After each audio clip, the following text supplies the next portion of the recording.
Good morning, and it's Monday. Lovely to see you. I hope you're well and cheerful, and welcome to the vicarage here at Penn.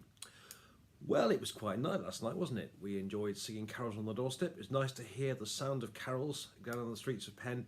We'll definitely do it again next year, and thank you for taking part. It was a really, really good event. By the way, speaking of things, next Sunday in the evening at 5:30, we're singing request carols on the green, and the Sunday after is our carol services. We're having 4 carol services. There are seats available if you'd like to come. But you will need to book online if you'd like to come. If you're not sure, ring Sue in the office. Get yourself some seats that way. Tickets are going rapidly, so do please get yourselves booked in then, and it's going to be 4 wonderful carol services then. Right, to our reading for today. Well, as I said, this week I'll be doing requests, and Farah has asked for this one. This is Luke 18, starting to read at verse 9. The story of the Pharisee and the tax collector. Well-known reading. Apparently, Farah, you preached about it on one occasion. Let's see if what you say says the same as what I say. You can tell me afterwards later. Anyway, the Pharisee and the tax collector, Luke's Gospel, chapter 18, starting to read at verse 9.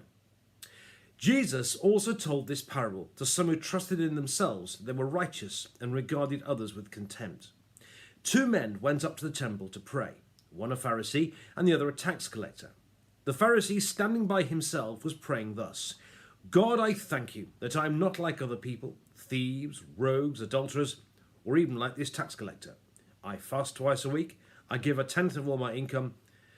But the tax collector, standing afar off, would not even look up to heaven, but was beating his breast, saying, God, be merciful to me, a sinner. I tell you, this man went down to his home justified rather than the other. For all who exalt themselves will be humbled, but all who humble themselves will be exalted.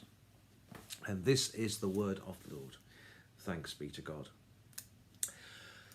Right, this passage is really all about having your prayers answered. That's what this passage, I think, is really about. How to get your prayers answered, and maybe possibly how not to get your prayers answered as well. And to make his point, Jesus here uses a technique that he uses a lot. The fancy word for it is hyperbole. Basically, what it means is exaggerating for effect. So, for example, if I was to say, God, Jesus uses hyperbole 1,000,000 times in the Gospels, that would be hyperbole itself, exaggerating for effect. So when Jesus talks here about the Pharisee and the tax collector, what he's saying is a bit like him saying, have you heard the one about the archbishop and the drug dealer? That kind of thing. Jesus is using exaggeration for effect. So let's compare these 2 guys, the Pharisee and the tax collector. Let's ask ourselves the question, which of the 2 is holier?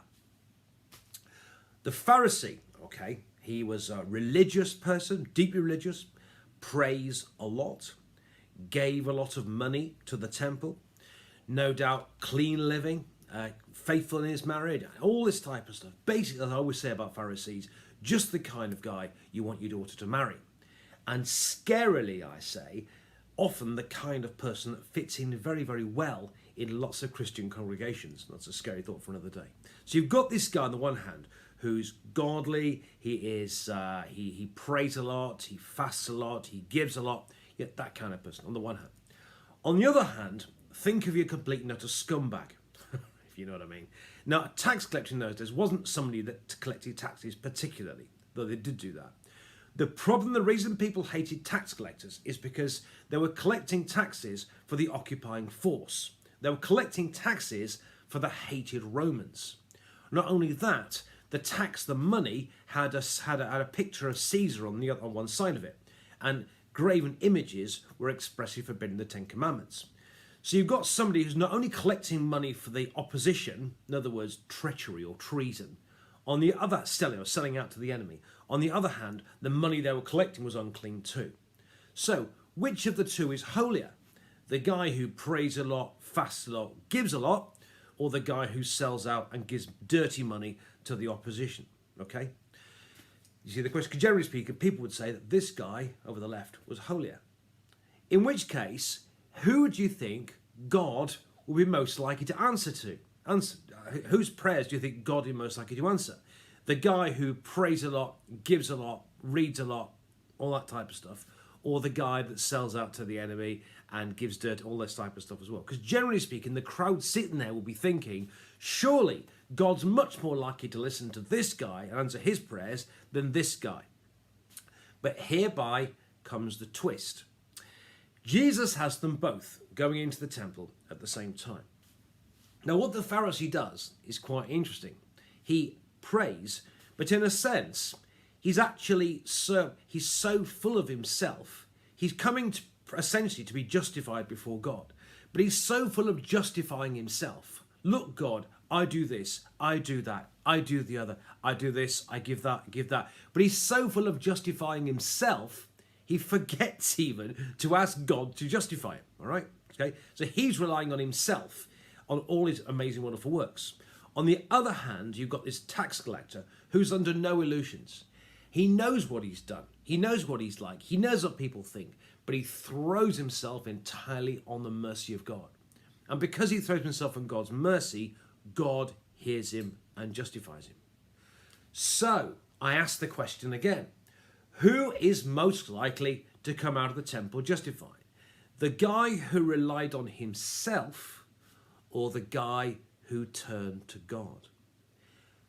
And then you ask yourself the question, who is God more likely to listen to? The person who relies on himself or the person who relies on God? In which case you hear the answer, the guy who relied on God.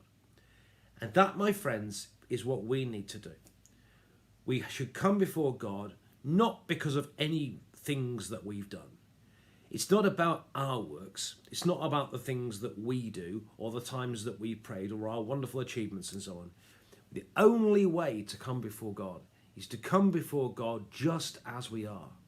With our achievements, sure, but also with our faults and our failings, approach God just as we are, throwing ourselves on God's mercy and come before God. Here I am, Lord, a sinner. I come before you, throwing myself entirely on your amazing grace, your amazing love, and your amazing mercy. And that way we are justified. In fact, that's the only way to be justified. Come before God just as we are, okay?